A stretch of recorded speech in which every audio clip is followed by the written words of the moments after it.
I also have a song about regeneration, which goes like regeneration. It's the new wave of the crustacean nation.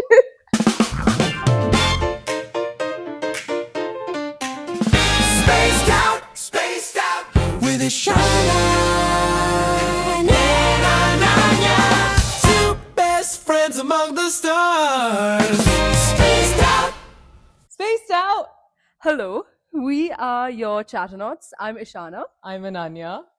And Spaced out. Yeah. We're spaced out. Back to this. Yeah, back to this. Yeah. What do you think? Like, where do you think life comes from? How did life originate? What do we consider life? These are such heavy questions. These are big questions. Yeah. So I'll dive into a little bit in like the biology angle. Like I've done a little bit of this in school, college, and whatnot. But have you ever learned about Mrs. GREN in school? Tell me more. So Mrs. GREN, it's a very sort of simplified, definition for what the characteristics of living beings are. So something has to have all 7 of these characteristics to be considered living. The first is movement, move around. Second, respiration. So it's a way to produce energy, essentially. S is sensitivity. We can feel, we can sense our surroundings. The fourth is growth, which is we grow. The fifth is reproduction. So a way to like replicate ourselves and sustain our life form. The sixth is excretion. And the seventh is nutrition, which kind of go hand in hand, excretion and nutrition.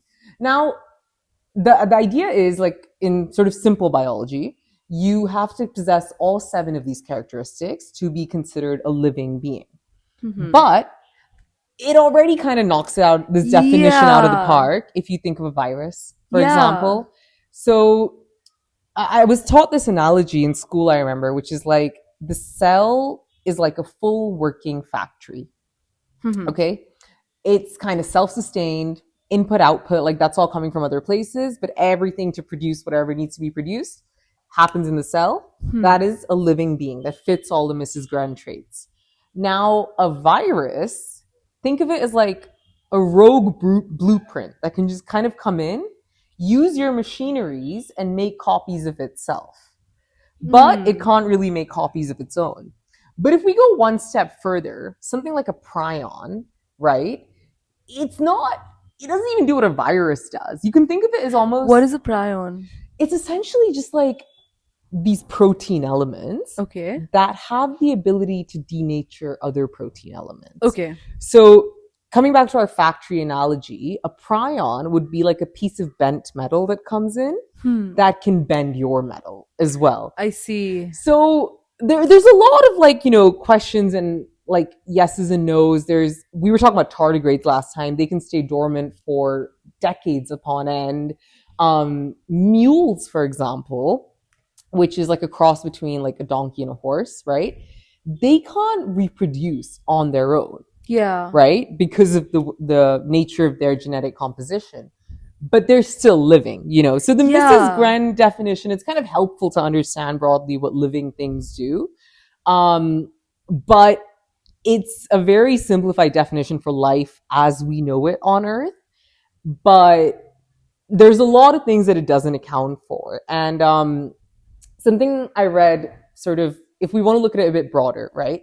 You can just think of life as sort of a self-sustaining chemical body that's capable of Darwinian evolution, right? So there's 3 key parts to this. One is it exists on its own, and there's also a boundary that defines it as compared to an external environment, right?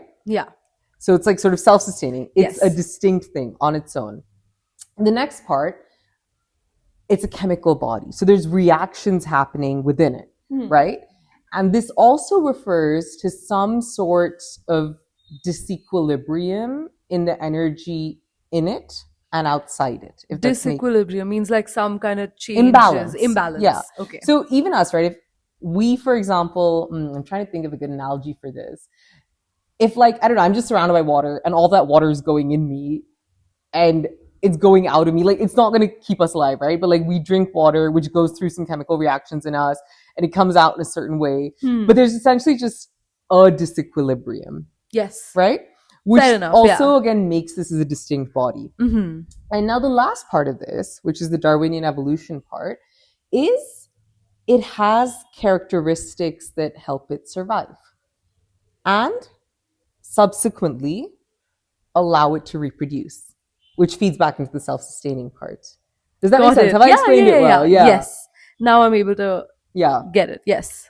So that's kind of a slightly broader definition of life, which I think could be applicable to extraterrestrials and things as well. Because initially when I was thinking about like, how would you go looking out for aliens, right? Would they all have to follow Mrs. GREN characteristics? But they won't, because, you know, that's hugely simplified. Yeah. Well, when you take a step back and think of it like this, I think it helps give a much broader definition to what life, quote unquote, is.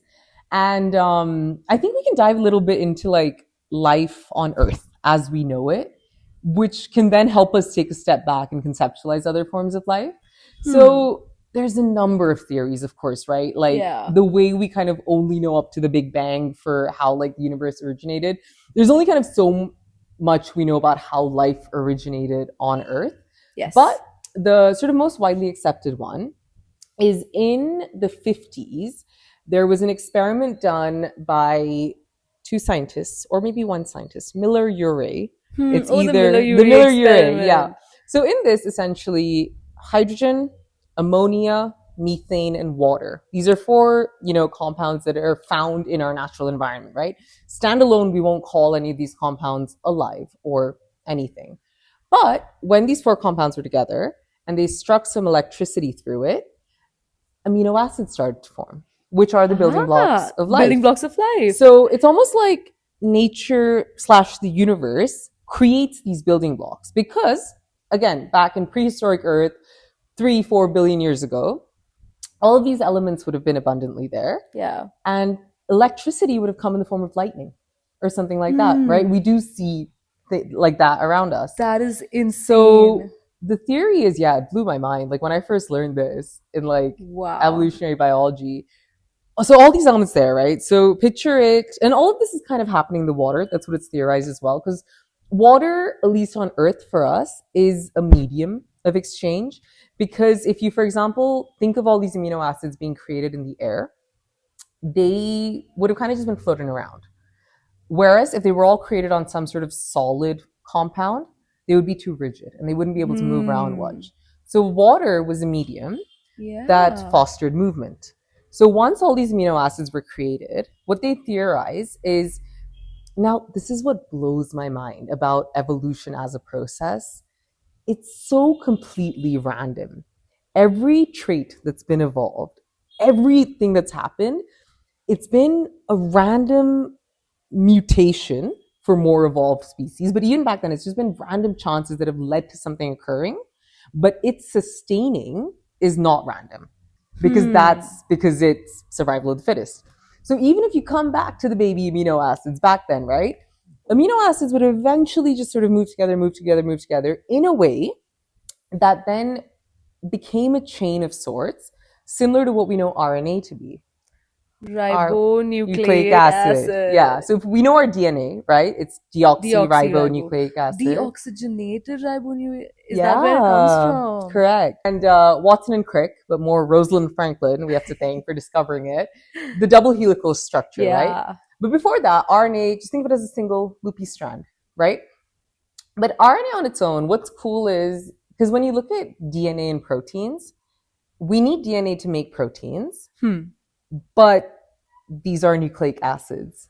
And they kind of need proteins to make them. And amino acids are chicken and egg thing? It's like a chicken and egg problem. Okay. Right? But RNA is almost like a middleman that can function as both. I see. So even in our bodies today, right?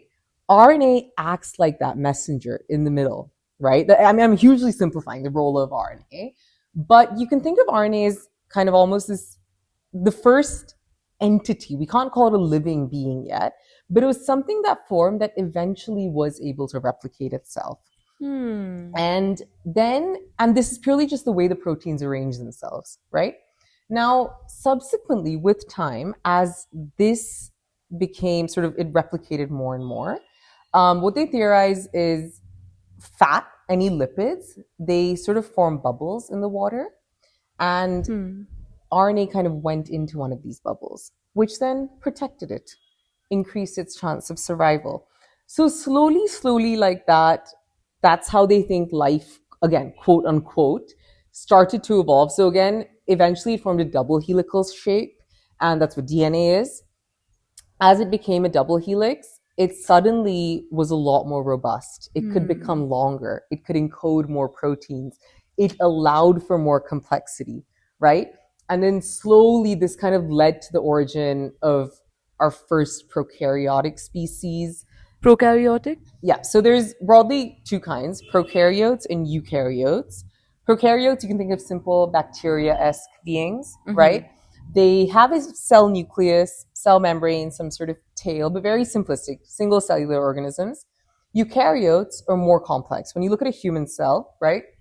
We have nucleus, we have ribosomes, we have mitochondria. Powerhouse of the cell. Let's go. I knew you were going to say mitochondria, so I was like, I will make sure I say this. Powerhouses. I think we all learned that because we've all studied different places. That was like a universal thing we've all learned about mitochondria. But yeah, so the idea is it kind of slowly became more and more robust. And there's this term called LUCA, which is the last universal common ancestor. Now, this would have still been, you know, we can't really even say like a prokaryote or a eukaryote, because there's another term called LECA, which is the last eukaryotic common ancestor, right? Because we've all originated from eukaryotes. So even beyond that, there is like a universal common ancestor that kind of branched out into prokaryotes that exist on their own as these unicellular organisms. And eukaryotes that kind of with time became more complex. Again, there's so many steps to go through, right? Because even if you think around the time eukaryotes came, it was like 2 to 3 billion years ago, right? Yeah. And even the way eukaryotes came, they think that one cell kind of absorbed another. Yeah. And almost like a slightly larger cell absorbed a slightly smaller cell. And that's kind of how mitochondria functions, right? Because it has its own RNA. Yeah. And even like the ribosomes and all the different organelles in our cell function in that way. So they think it's something like that led to eukaryogenesis. And then, this is really cool actually, there's an event called the Great Oxygenation. And this is when, so cyanobacteria, which is bacteria that photosynthesize. So they're still prokaryotes, right? This actually before eukaryogenesis happened, which is the creation of eukaryotes. But as bacteria started photosynthesizing, where they were able to absorb carbon dioxide, produce energy from that, and then release oxygen, you know, into the environment, suddenly there was so much oxygen abundantly available. And what all this oxygen first did was it filled up a lot of like the iron ores that are on the seabed. Interesting. But after they got kind of filled up, it then bubbled its way through the ocean. And that's what's led to all the oxygen in our atmosphere right now. We have all the cyanobacteria to thank. And in fact, most of the organisms that lived before were anaerobic. So they would respire without oxygen, right? So the way yeast ferments in bread, right? It happens in the absence of oxygen. Yeah. But this is a much slower process of converting energy because oxygen is an element. It's an electron grabber. It is hungry. So from the same, for example, 1 gram of sugar, right? You can get a lot more energy out of it if you process it, I say, through using oxygen as compared to without oxygen. Okay. So suddenly, in the Great Oxygenation, coming back to Darwin's survival of the fittest, what happened was a majority of the organisms that were on Earth at the time couldn't make it. But select few who were able to aerobically respire with oxygen suddenly were able to produce so much more energy. So then, now that they have more energy, if some being sort of developed another trait that might not have been essential to its survival, but allows it to survive a little bit more, gives it some kind of edge. Again, we're still talking about baby organisms at this stage. But subsequently, this led to eukaryotes existing and us. Thank you, oxygen. And Um, so yeah, so then oxygen became the baseline for survival, correct. Because of its essentially. sheer efficiency. We, of course, Yeah. still have anaerobic like organisms that Yeah. exist, and they've kind of evolved in their own adaptive ways to deal with that, but they've not gotten any more complex. Whereas if you Yeah. look at all complex beings, right, primarily most like multicellular beings and stuff, I'm sure there might be some exceptions that we'll have to look into, but most complex organisms respire with oxygen because it's purely just more efficient. And then if you look at the whole stages between eukaryogenesis to where we are today, there's so many steps that come into it with Darwinian evolution, just Yeah. with time. Like, I mean, eventually with time, the kingdoms of life kind of started to form, where you have animals, fungi, plants, archaea, and bacteria. I think those are the five kingdoms. And they all kind of started forming their own distinct structures. Like fungi has a cell wall, but it doesn't photosynthesize. Plants have a cell wall, but do photosynthesize. Animals don't have cell walls and don't photosynthesize. You know, like all these kind of distinctions Yeah. started coming about. And but then this is a really interesting part, right? So it's within sort of like the evolution of animals, quote unquote, was only about 800, 900 million years ago. And in that time, the sheer complexity has developed. But the evolution of intelligence is something that's so much more interesting because intelligence isn't something that's necessarily needed for survival, right? It's expensive from an energy perspective. Our brains use a lot of energy. So if you actually think about like for I'm actually trying to structure my thoughts in the best way.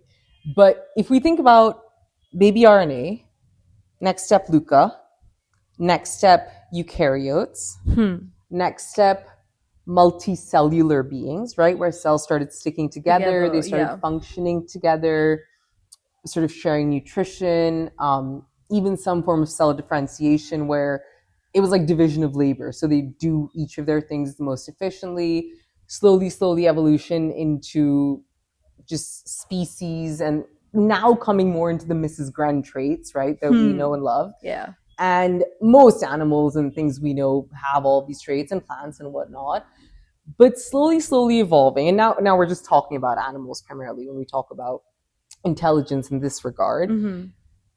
Even if you look at primates and stuff, right, there are a lot of primate species that, for example, use tools. Not the way we would use tools, but they might use a stick to, you know, dig something out of mud, something like that. That's still a form of intelligence. Yeah. Sorry, I've been speaking a lot. So No, that makes so much sense yeah, though, like with respect to just that's how we can try to classify intelligent life versus like yeah, other things. That is very, very interesting. I did have a question though. So like h- even with plants and stuff, right? We don't do we know that they like feel, or why do we consider them, we don't consider them intelligent life? we don't consider them intelligent life because intelligent life has an element of consciously adapting to changes in your surroundings. A plant might naturally adapt to changes in its surroundings, but this would be something it has evolved with time. So, for example, I think tropical rainforests are my favorite place if you want to learn about how different plants adapt, right? Because when you look at tropical forests, there's four distinct layers. There's the emergent layers, trees at the very top. There's the canopy, the understory, and then the forest floor. And each of the types of plants that are found in each of these layers have their own distinct adaptations, right? There is no conscious element Fair for enough. any of it, right? Yeah. It was very much by chance that a mutation came about that led to an adaptive trait. But because that trait helped them stick around, It just continued it to persisted. Yeah. My favorite adaptation that I've seen in a plant is oh no, I have so many, but there's one on the forest floor in this is in Malaysia when I was working there. You see these beautiful blue leaves, and we don't normally see blue leaves. Yeah. But because the canopy is so dense in the tropical rainforest, very little sunlight actually gets through to a Pierces tropical through, yeah. forest. So they started to photosynthesize using alternate pigments. to absorb different wavelengths of light from the sun. Interesting. Yeah. That is very I'll put a cool. photo of that up as well. Yeah. That is really insane. But that is different from like pigmentation in flowers, right? Like That's very different. No, yeah, pigmentation in flowers, again, that also evolved because it helped them reproduce better. Yeah, because the attractive colors would bring in Pollination. the Correct. bugs and the birds and the bees. The birds and the bees. So it's actually, it blew my mind. I remember, again, I think it was like in 8th or 9th grade when we first studied about evolution. And it just clicked in my head. It was one of those things I'm like, this makes so much sense. Yeah. And it's mad how, like, I don't know, it's just mad. Because some animals, right, have the most ridiculous evolutionary traits that they've developed. Have you seen that documentary about those birds just like dancing and everything? Yes. Oh my God. They're so cute. Sexual but like, selection is, to me, it's almost like the laughing joke of evolutionary biology. And I actually was about to say another story about sexual selection. But some of these birds, actually, let's talk about some of these birds. My favorite bird is the Vogelkop bowerbird. Have you heard of this bird? I think so. Is it the one with the this looking body? No. But you know the one I'm talking about. That one does a dance with this looking body, yes. Right? No, the Vogelkop bowerbird is a beautiful little bird. And you know how as humans we have color preferences? Mm-hmm. You like green. I like green. Blue. We like, we all have preferences, right? These birds have their own favorite colors. And what they do is when they're trying to attract a mate, they build like a seduction den, right? So they film these different birds. One bird is going out and getting red leaves and little flowers and like decorating this den for a potential mate. The other is picking up blue fungus. And as it picked up a lot of dung, and as the dung started sprouting fungus, it was trimming it and like doing some housekeeping. Oh. And what it does is once it prepares its little seduction Dave, it's like, hello, it's ready. And then the female comes and she just looks at it and she doesn't like it. She flies away. That's very slay, but yeah, that's so sad for the. So but sad. This is also, I read like an article, and this is known as the sexy man hypothesis. Yeah. Which is why like the males in most species like birds and stuff. Yeah. Like, look at the peacock and the peahen. Yes. It's because they have to. The seduction has to happen. Like usually happens from the males end. Yeah. Which is so crazy because then it's like, I know, as humans. Yeah. Both ends. But no, sexual selection blows my mind because there are these crabs, okay? They're called fiddler crabs. The dumbest crabs I've seen in my life. Because, like, if most of the crab is just this much, right? They have one tiny arm that's here, and then they have one massive arm. Imagine if my leg was, the rest of my arm, mm-hmm. which is bigger than the rest of their body. And they have to walk around carrying this massive arm for their whole life. And I was like, what's the purpose of these arms? Nothing. But attracting a mate.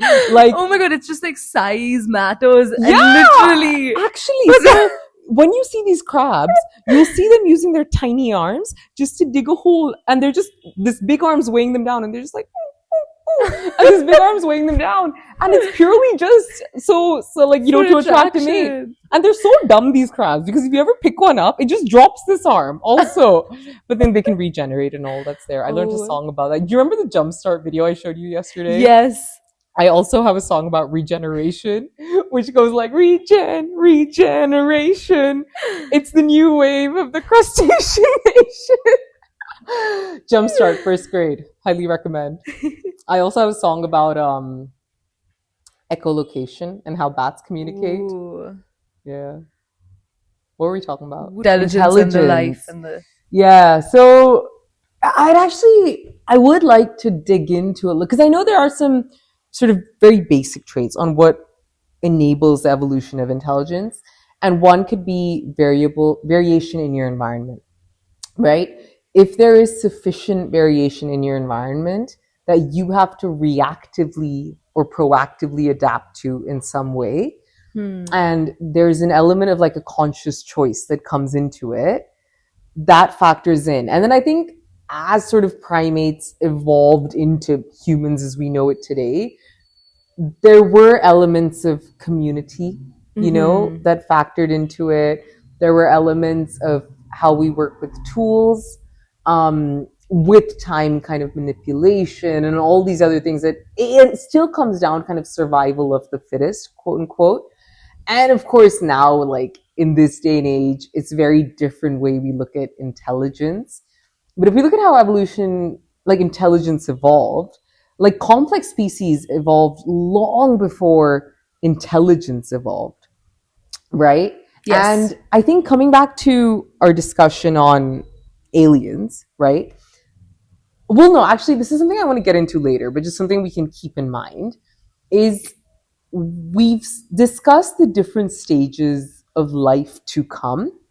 And I would say, as a civilization, development of intelligence is a stage in that. But before we come into all of that, we've talked about kind of broadly how we classify something as living. Yeah. So what I'm curious about is, in the search for extraterrestrial life, not intelligence, just life, how do we go about looking for that? What are characteristics we look for that could indicate Yes. signs of life? Okay, that's awesome, because my favorite subject in university Yeah. was astrobiology. Let's And that's go. exactly what we kind of talk about. Yeah. Which is basically there are these CHNOPS elements. CHNOPS, CHNOPS, Peach. which is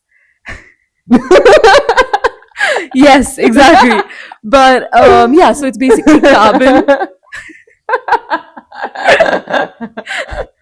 Peppermint? Is that a thing? Peppermint schnapps? Yes, Yeah, I know. peppermint schnapps. Yeah. Yeah, it's a thing. Yeah, No, it I is, feel it like I've is. heard it in old-timey movies. Like, Yeah. Dearie, would you like some? I don't know why it's like a British grandmother being like, peppermint schnapps, my dear. Schnapps. CHNOPS, yes. Yes. So it's carbon, hydrogen, nitrogen, oxygen, phosphorus, and sulfur. Okay. These are the elements that you try to look for in other worlds like exoplanets. Right. And the presence of these elements means that there could be, these are the base elements that you can use for the creation of life.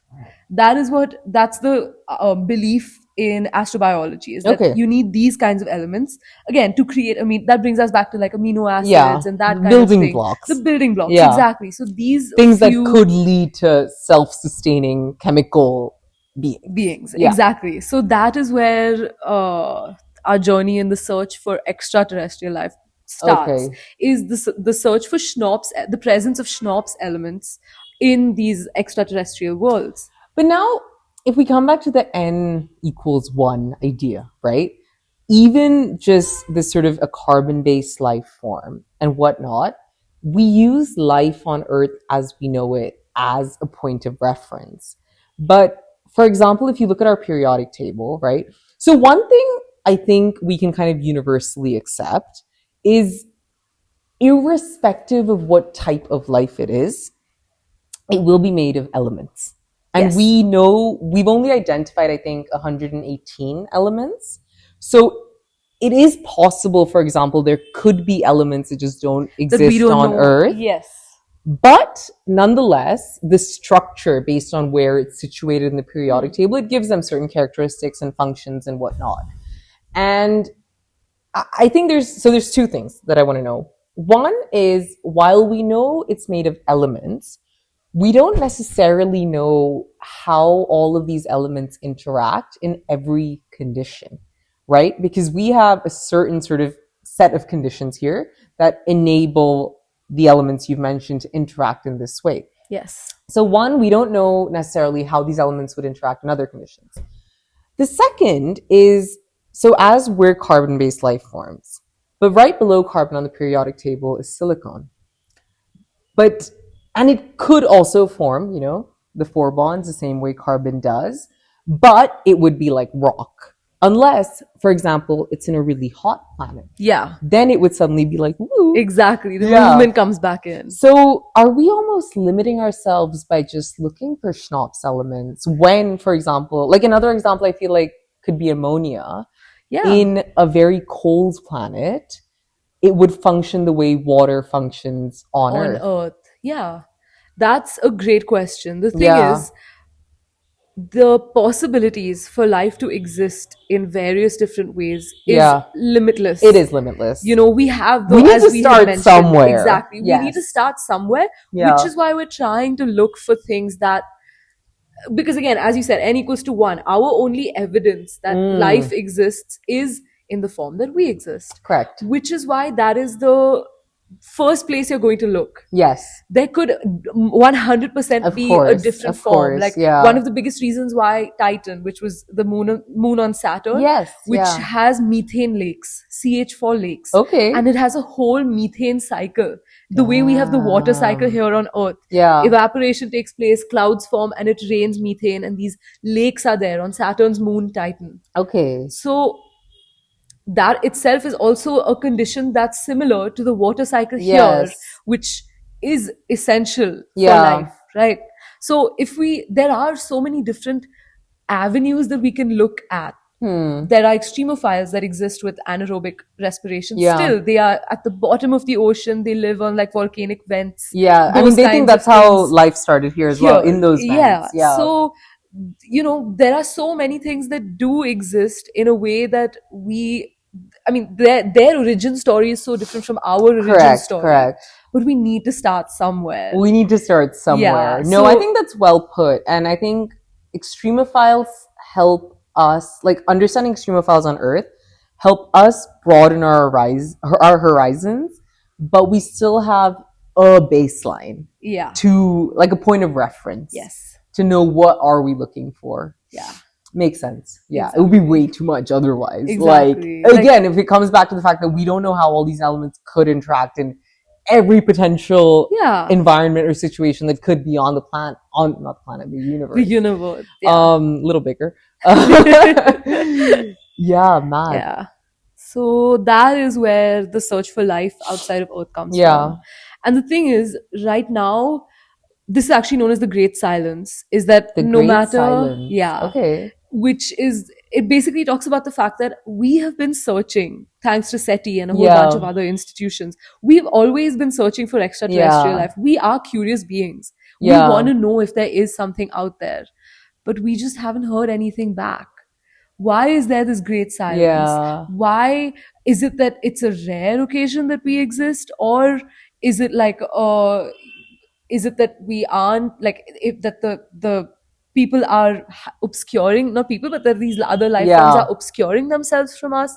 We can never know that, and Yeah. that's the frustrating part, because Of all of looking this for is life. these are just like really heavy thought experiments that you can keep doing, but until you get some kind of confirmation, Yeah. all it is a theory. It's a theory.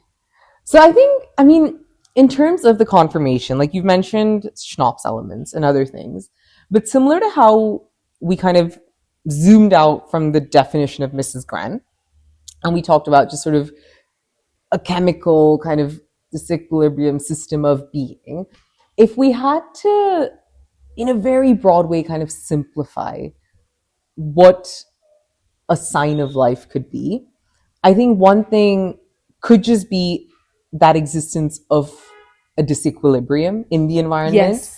Like, for example, if no reactions, quote unquote, are happening, everything would have reacted with each other and be in like a steady state. Yes. But if there's something that should have reacted together, but you see them being separate, I'm not explaining it well. No, that is actually very good. Yeah. Then something alive is causing that to come there, right?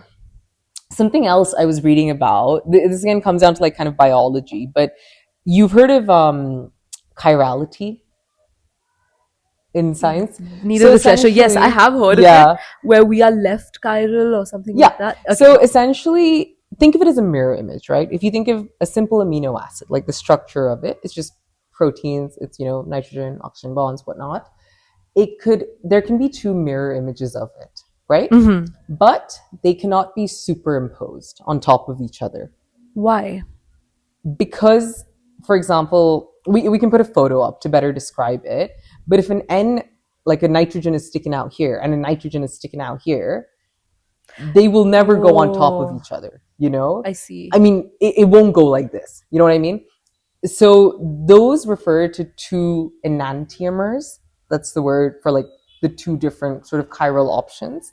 And if you look at just amino acids on their own, right? Like the very genesis of life, when amino acids formed, it's a 50-50 chance that it could be this and like this type of enantiomer, like left-sided or right-sided. But in nature, every living being, we have only one. I think it's an L amino acid. I'll find the exact one. But all our amino acids are only facing this way, right? This isn't something that happens by chance. Life causes it to happen. Yeah. It's similar to all the sugars that happen in our, like that we find in nature as well. So what I was reading was when they're looking for signs of life, it could purely be the overabundance, like even when they're looking at Schnapps elements or other things like that, the overabundance of one chiral form Yeah. of something Yes. is also a sign of life. Yep. Because nature kind of, like life gives As we know it, gives I mean, gives yeah, it structure. exactly. Yeah. 100%. These Yeah. are the Schnapps elements, the looking for imbalances, chemical makeup of Yes. the planets, exoplanets, as well as chirality. I completely Yeah. forgot about chirality. That is a good one. Yeah. But now coming back to, okay, so let's just come back to life on Earth as we know it, right? Last episode, we talked about Earth being in a habitable zone. We got to thank Jupiter, Papa Jupiter, for that little shout out. But if we think of the Milky Way galaxy alone, there's about 10 billion suns, 100 billion suns. Yeah. There's an obscene amount of suns, yeah. right? 100 billion suns, 500 billion planets or so. And someone did the math, not me. And if we consider Earth to be in a habitable zone based on proximity to the sun, availability of elements that enable life, Schnapps elements, whatnot, there's about 10 billion or so planets that fit this criteria of being in a habitable zone in our galaxy alone. But we have not found any life. Yeah. Why, bro? Yeah, so I think the paper you're referring to is by Pettigura. Peter was it? Pettigrew. Voldemort makes a comeback. Oh my god. But yeah, basically the Pettigura. Let's just say Okay, Pettigura sure. 2013. It was a paper that was published, and it talks about how 20 to 50% of the exoplanets that we discovered that are Earth-like exist in these habitable zones Yes. of these suns, as far as we know. Right. And the fact that we haven't been able to find life could mean that we're just looking in the wrong place. But Like we're looking at the wrong things. That's also a potential Yeah. idea, is that the biosignatures that we consider biosignatures Yeah. may not necessarily be the biosignatures correct. that constitute life itself. Yeah. And also when we are looking at these exoplanets, Yeah. they are about 1 to 2 pixels wide. They're really small. With the technology we have today, Yes. they are extremely small. Right. So right. there's very little that we can actually infer. Beyond kind of what elements are on it. What chemicals exist in the atmosphere. That's it. What chemicals exist in the atmosphere and its proximity to its sun. It's sun. Exactly. So Yes. we kind of inform our search being like, we'll narrow it down to the habitable zone as we know it. Within this habitable zone, where we see elements of interest. And that's about it that we That can is roughly do about right it. And now. also, if planets like Jupiter exist, if it is, represent. Yes, exactly. Because again, Jupiter has Daddy Jupiter, man. He's protected us for so many reasons. He's provided us with resources. So because of that, if Jupiter-like planets exist in these stellar systems, it can help clear out the surroundings. It could enable life. Interesting. Exactly. This brings us back to the Grant Act theory. Yeah. Where it pulls in, the Jupiter goes towards the sun and moves back out, tacking its things and pulling out whatever needs to be pulled out, Yeah. allowing for these Earth-sized, Earth-like planets to exist within these habitable zones. So even the presence of Jupiters or hot, like there's two kinds. There's Yeah. Jupiters which are at a significant distance away from the sun, or hot Jupiters, which only went through the first But, phase like, of grand I act. feel like our Jupiter. Yeah, no. It's Our hot Jupiter only. is full sleigh. Yes, Yeah. he is. Yes, he is. But these guys, the thing is, what like a typical hot person is quite selfish. Okay. Maybe Okay. I think so. Even for them, they don't go through the second phase of the grand arc where they don't pull out. That's why they are known as hot Jupiters. Is because they're closer to the sun, so they don't really clear the surroundings or anything. I mean, because maybe they- it's just called hot Jupiter because it's closer to the sun. Yeah, Oh, okay. That I thought it is- was a theory of like, it's because you know how last time we spoke about how space people have so much fun naming things? you thought this was a wordplay thing. I thought it was a wordplay thing about some beef someone had with a hot person. No, that was just my theory about how, you know, sometimes like yeah. Funny. Nonetheless. So Yeah. it's closer to the sun. Hot. Hence. Yeah, means it only went through the first phase of the grand arc But it where it didn't- got pulled in, but it Got you. didn't tack. It didn't reverse direction. Got it. So Didn't do the blue taxi. exactly. So there are a lot of different ways that we look for Earth-like things in the habitable zone. But then when you think of Europa, where liquid water exists, or when you look at Titan, which is Saturn's moon, where a Methane CH4 cycle. cycle, a methane cycle exists, why what information do we have that prevents us from that allows us to dismiss things that don't exist in the habitable zone, you Correct. know? But Correct. coming back to the fact that we have to start somewhere. We have to start somewhere. And yeah, so these are the things that you tend to look for with respect to signs of life. These are the biosignatures. There's chirality, there is Schnapps elements, there is imbalance, as you very rightly mentioned. So those are the building blocks Kind of life. yeah, quote, that unquote. we classify Building as the blocks building for blocks the of signs search of of life. life. Yeah, exactly. You said biosignatures earlier, which made me think of blondies. Would you like to take a blondie break right now? I would love a blondie break. Let's go. Baked good break. A baked good break, yes. But today we have blondies, BRB. I have some brownies for you. We have matcha brownies today, and it's because we were talking about aliens. And green, my and favorite green, color. exactly. Greenness. Correct. So, brought to you by Bob's Brownies. Bob's brownies. Bob's Brownies. What is in it? Why is it green? It's green because they're matcha blondies, right? And it's got white chocolate in it as well, which I think just goes beautifully with the matcha flavor, and a good amount of vanilla. I put some nice vanilla bean in it. I love a good vanilla. So it's just matcha, vanilla, white chocolate. Delicious. Thank you.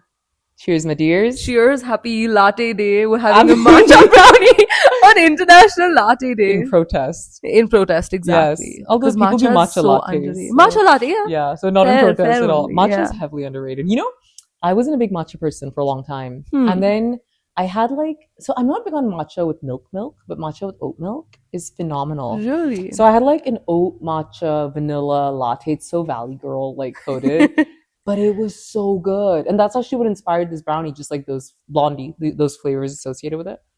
I've Yeah. always loved matcha. Let's eat. Yeah.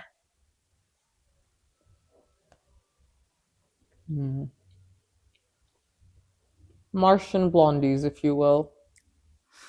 Like the little green man. Heaven. Good? Heaven. I immediately loved matcha the first time I tried it. Yeah? A lot of people say it tastes like grass. I kind of love that earthiness that it brings, though. Exactly. Yeah. And this brings out the flavor really well. Thank you. Because it's so hard to like match it to something, but I think that white chocolate, and now I'm getting the vanilla taste. Like, it is yum. I found this amazing matcha brand, Yuzen Matcha. It's started by a friend's friend. And yeah, I just bought some matcha from her. And it's phenomenal. It's so lush and green. So even when I was making batter for this, as I was folding the matcha and the flour into the batter, it just became this beautiful, vibrant green color. And then sometimes, so it's the first time I've made this recipe actually. So when you're trying something you don't know how it'll be before you bake it, after you bake it, whatnot. But I'm really happy the green stayed. And yeah. Did you know There's two types of matcha: commercial and ceremonial. Ceremonial. What's the difference between them? I do know that it's like ceremonial is more expensive. It's like fancier, It's more refined.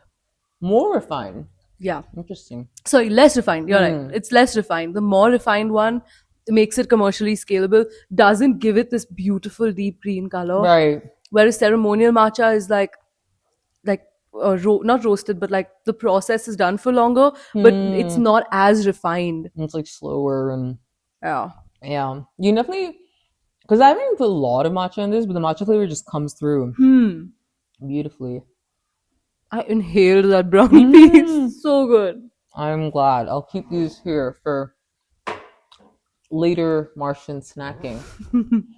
So pre-Blondie, we were talking about how it's very likely for life to exist just based on the availability of habitable zones, abundance of Schnapsy elements. And the sheer number of Earth-like planets Correct. that exist in habitable zones of observed stellar systems. Correct. But we have not found any life. Yeah. This brings us to Fermi's paradox. Spaced out